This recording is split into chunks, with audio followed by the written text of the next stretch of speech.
नमस्कार, बहुत स्वागत है आपका। करवा चौथ का व्रत हर सुहागिन स्त्रियों के लिए बहुत खास है। इस दिन निर्जला व्रत रहने के बाद महिलाएं शाम को चंद्रमा को देखने के बाद व्रत तोड़ती हैं और शाम होने के बाद हर व्रती महिलाएं जो है वो चंद्रोदय का इंतज़ार करती हैं और करवा चौथ पर चांद भी खूब इंतज़ार कराता है, क्योंकि इस बार चंद्रमा का पूर्ण दर्शन तो होगा। लेकिन आइए हम आपको उसके समय के बारे में बताएंगे, लेकिन जानते हैं कि आखिर इस व्रत के दिन कुछ खास प्रयोग करके कैसे आप अपने जीवन को बेहतर कर सकते हैं। तो कार्तिक मास के कृष्ण पक्ष की चतुर्थी को ही सुहागिन महिलाएं अपने पति की लंबी उम्र के लिए करवा चौथ का व्रत रखती हैं। और तो निर्जला व्रत रखने वाली महिलाएं शाम को 16 श्रृंगार करके तैयार होती हैं और चंद्रमा की पूजन की तैयारी करती हैं।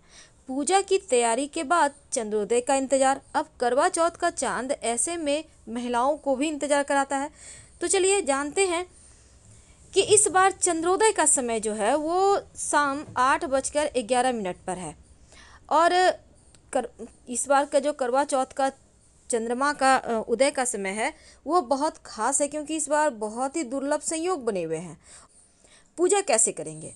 देखिए, सूर्योदय होने से पहले ही उठना है और स्नान कर लें। इसके बाद सरगी में जो भी मिला हुआ है भोजन उसको खाइए, पानी पीजिए और गणेश जी की पूजा करके निर्जला व्रत का संकल्प लें। शाम तक ना तो कुछ खाना है और ना ही पीना है। और पूजा के लिए शाम के समय एक मिट्टी की बेदी पर सभी देवताओं की स्थापना करें और इसी में करवा रखें। एक थाली में धूप, दीप, चंदन, रोली, सिंदूर रखें और घी का दिया जलाएं। पूजा में चांद निकलने के 1 घंटे पहले ही शुरू कर दीजिए और इसके बाद चांद के दर्शन कर ही व्रत खोलना है।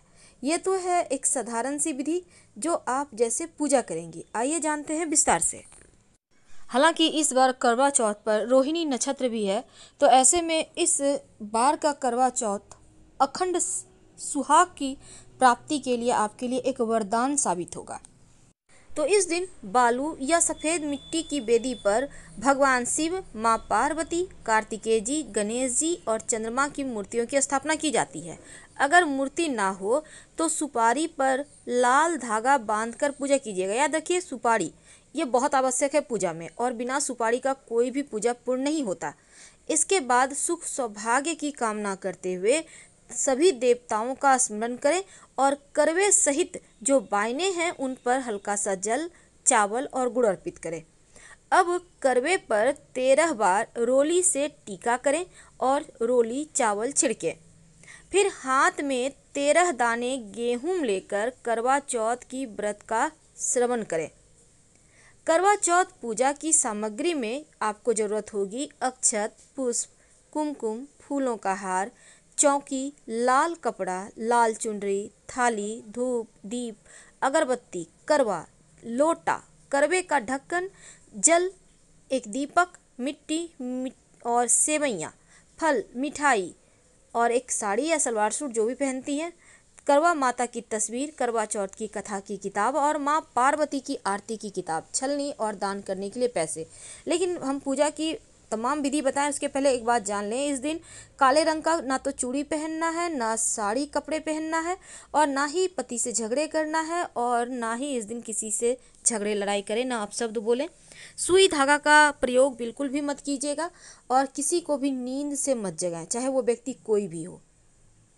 अब जानते हैं व्रत कथा क्या है, फिर हम बात करेंगे आगे की। देखिए, करवा चौथ के दिन एक खास बात, अपने पति को क्या दें, ये इंतज़ार है आपको।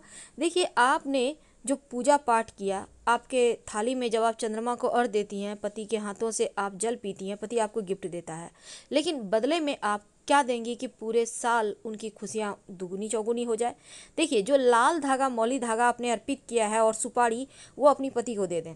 वो जितने समय अपने पास रखेंगे उनका सभी कार्य सफल होगा। और जब भी वो कार्य करने जाते हैं, मुख्य अच्छे कार्य जो भी जरूरी कार्य हैं, वो सुपारी लेकर जाएं और पूजा जब वो काम फिर करके घर आते हैं तो सुपारी को फिर से संभाल कर पूजा स्थान पर रख दें। ये सुपारी दिव्य प्रयोग है जो आपके पति की सुरक्षा भी करेगा और उन्हें हर कार्य में सफलता दिलाएगा। तो करवा चौथ की व्रत की कथा सुन लेते हैं। पौराणिक मान्यताओं के अनुसार 7 भाइयों की बहन बीरवती का विवाह एक राजा के साथ हुआ। बहुत ही नाजुक बीरबती करवा चौथ का व्रत रखने अपने मायके आई। अब सुबह व्रत शुरू करने के बाद जैसे जैसे दिन बीतता गया, बीरबती को कमजोरी महसूस होने लगी और शाम तक बीरबती व्रत की तकलीफें सहन नहीं कर पाई और बेहोश हो गई। बहन के प्राणों की रक्षा के लिए उसके भाइयों ने पहाड़ी पर आग लगाकर उसे चांद बताकर बहन का व्रत तुड़वा दिया। जैसे ही बीरबती ने भोजन किया, उसके पति की मृत्यु की खबर आ गई। अब दुखी मन से बीरबती जब अपने घर लौट रही थी तो रास्ते में शिव पार्वती मिले। उन्होंने उसे गलत तरीके से व्रत तोड़ने और पति की मृत्यु की वजह बताया। इसके बाद बीरबती रोने लगी और अपनी गलती की माफ़ी मांगने लगी। इस पर माँ पार्वती ने दया करके कहा, ठीक है, तुम्हारा पति जीवित हो जाएगा, लेकिन पूरी तरह से स्वस्थ नहीं होगा। बीरबती जब घर पहुंची तो देखा उसका पति बेहोश अवस्था में है और उसके शरीर पर कई सारी सुइयां चुभी हुई है। अब बीरबती ने एक एक करके सुई पूरे 1 साल तक निकालती रही और अगले साल जब करवा चौथ का पर्व आया तो उसने विधि विधान से व्रत रखा। अब तक राजा के शरीर पर केवल एक सुई बची थी। वह अपनी पसंद का करवा लेने के लिए बाजार गई हुई थी। तभी एक दासी ने राजा के शरीर पर बची हुई सुई को निकाल दिया। राजा जब होश में आया तो उसने दासी को ही रानी समझ लिया और बीरबती जब बाजार से वापस आई तो उसे दासी बना दिया। इसके बाद भी रानी बीरबती ने करवा चौथ का व्रत जारी रखा और पूरे विधि विधान से व्रत का पालन किया। एक दिन राजा ने किसी दूसरे राज्य जाते समय बीरबती से पूछा कि उसे कुछ मंगवाना है क्या। तब बीरबती ने उनसे एक ही तरह की 2 गुड़िया लाने को कहा। राजा गुड़िया ले आया तो उसे लेकर बीरबती ने गीत गाना शुरू कर दिया कि रोली की गोली हो गई, गोली की रोली हो गई। मतलब थी कि दासी रानी बन गई और रानी दासी बन गई। राजा ने जब इस गीत का मतलब पूछा तो उसने अपनी सारी कहानी बतला दी। सही बात जानकर राजा को बड़ा पश्चाताप हुआ और उसने बीरबती को वापस रानी बना दिया और वही शाही सम्मान देते हुए फिर से पत्नी के रूप में स्वीकार किया। इस तरह माँ पार्वती के आशीर्वाद से रानी के विश्वास भक्ति की जीत हुई। पूर्ण निष्ठा की मदद से रानी बीरबती को अपना पति वापस मिल गया। तो करवा चौथ की जो पूजन मंत्र है उस समय आप मंत्र सबसे ज़्यादा जो ओम चतुर्थी देव्य नमः, ओम गौर्ये नमः, ओम शिवाय नमः। तो इस दिन आप भूल कर भी काला और ब्लू कलर का कपड़ा मत पहनिएगा, सफ़ेद रंग भी मत पहनिएगा, जहाँ तक संभव हो लाल पीला ऑरेंज कलर का कपड़ा पहने। और करवा चौथ का चूँकि चतुर्थी तिथि को मनाया जाता है तो जब आप चंद्रमा को अर्घ्य दीजिएगा तो निगाहें नीची करते हुए या फिर छलनी के ओट से ही चंद्रमा को देखिएगा। व्रत कैसे खोलेंगी, देखिए सबसे पहली बात तो चांद निकलने के बाद छलनी से देखकर पूजा करें और चांद की पूजा करने के बाद पत्नी अपने पति के हाथों से जल पीकर ही व्रत तोड़े।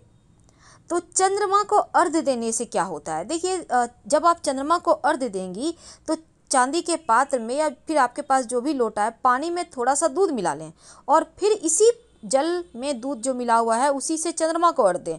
और चंद्रमा को अर्घ्य देने से मन में आ रहे समस्त नेगेटिव एनर्जी जो विचार हैं वो समाप्त होंगे, दुर्भावना खत्म होगी और सुरक्षा की भावना खत्म होगी और पति का स्वास्थ्य भी अच्छा रहेगा।